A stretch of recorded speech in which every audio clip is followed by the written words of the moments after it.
Hey everyone, and welcome back to my channel. This video is messed up on all angles. Imagine trying to help your husband to be a better person, but he ends up flipping out and killing you. This pretty much goes to show you that a lot of people don't want to change. Not only that, but he also doesn't have anything to lose. So, my personal opinion is that I believe in his mind it was going to be done. Notorious LA killer serving life in prison without the possibility of parole reportedly strangled his wife to death during a conjugal visit. 54-year-old David Brinson was convicted in the 1990 execution-style murders of 4 men in the Mid-Wilshire district. Authorities say last November, while at Mule Creek State Prison in Northern California, he told officers his 62-year-old wife Stephanie had passed out during a conjugal visit. She was declared dead at the scene. 4 months later, a coroner confirmed that she was strangled to death.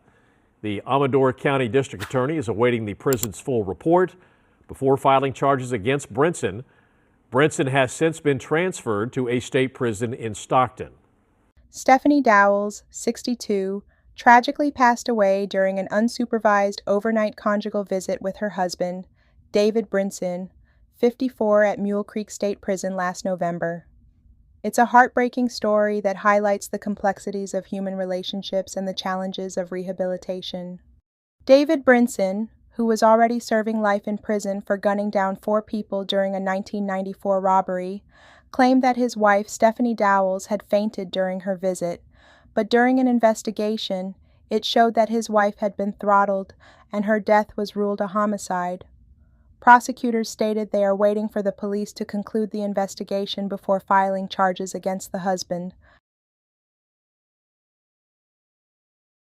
The duration of the marriage between the pair was not immediately clear. However, Dowles' 2 children are demanding to know how she could have been left alone with a known violent killer. How could they just let this happen? I just don't get it, her son, Armand Torres, told the outlet. Given the history that this guy has, we kind of wanted to know how is it even possible for them to be unsupervised. My mom was just left alone, and she called for help, I'm sure, and there's nothing she could do, he added.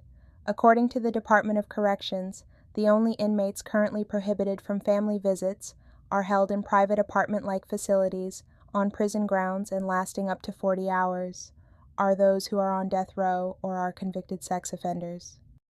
Family visits are a privilege, and incarcerated persons must apply and meet strict eligibility criteria to be approved, a spokesperson for the department said.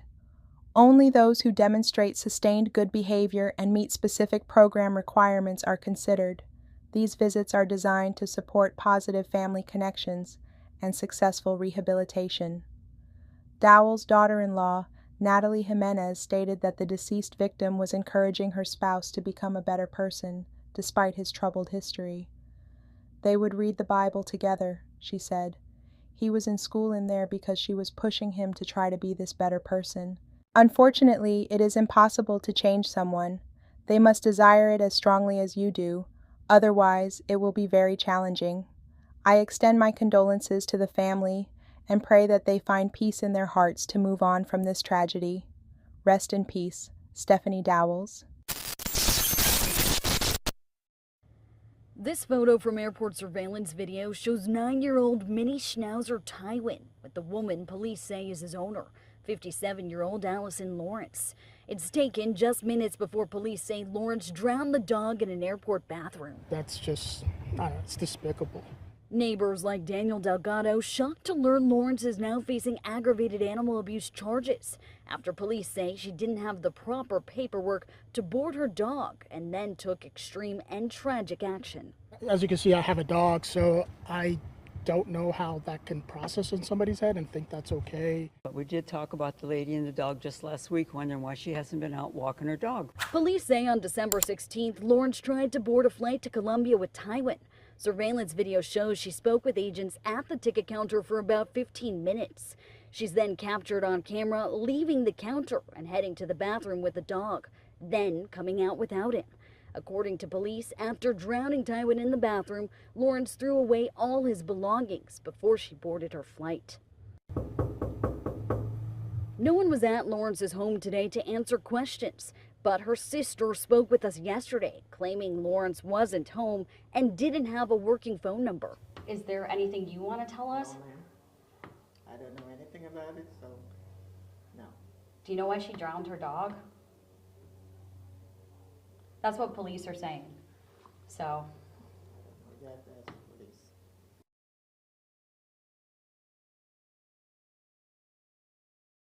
Every day, someone seems to outdo the other. I'm in total disbelief of how cruel this lady did her dog. A woman is accused of drowning her dog in a Florida airport bathroom and then boarded her international flight after she was prevented from bringing the white miniature schnauzer with her because of paperwork issues.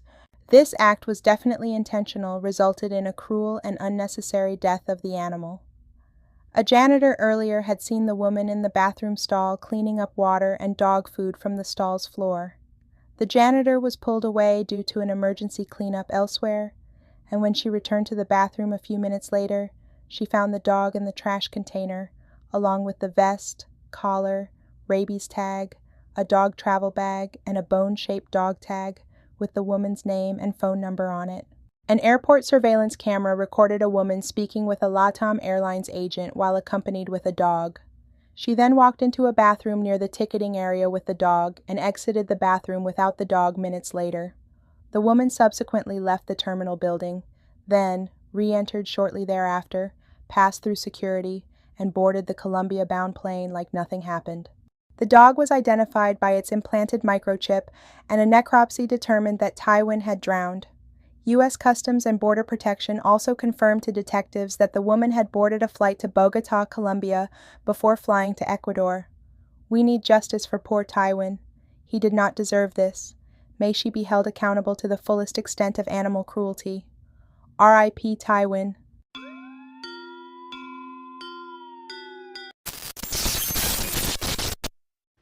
A man has been sentenced for stabbing his paralyzed father to death. The Hinds County District Attorney's Office says Christopher Beauclair pleaded guilty to second-degree murder in the deadly stabbing of his father, Kenneth Beauclair. The murder happened November 30th, 2022 on Reiser Street. Beauclair was pronounced dead at the scene. Christopher Beauclair later turned himself in at the Byron Police Department. The suspect was sentenced to 40 years with 15 years suspended. He will serve 25 years in the custody of the Mississippi Department of Corrections, followed by 3 years of post-release. Christopher Beauclair has admitted to second-degree murder in the fatal stabbing of his father, Kenneth Beauclair. On the morning of November 30th, 2022, Jackson police responded to a call from LaTonya Wallace at 315 Reiser Street stating that her son, Christopher Beauclair, confessed to killing his father, Kenneth. When officers arrived on the scene, they found Kenneth, 58, paralyzed and bedridden, lying in bed with knives lodged in his neck and eye. He was pronounced dead at the scene. Christopher will later turn himself in at the Byron Police Department. He was sentenced to 40 years with 15 years suspended. He will serve 25 years in the custody of the Mississippi Department of Corrections, followed by 3 years of post-release supervision.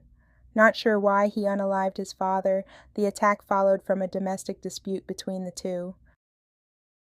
If you enjoy my content, please do not forget to like and subscribe. Thank you for watching until the end of my video.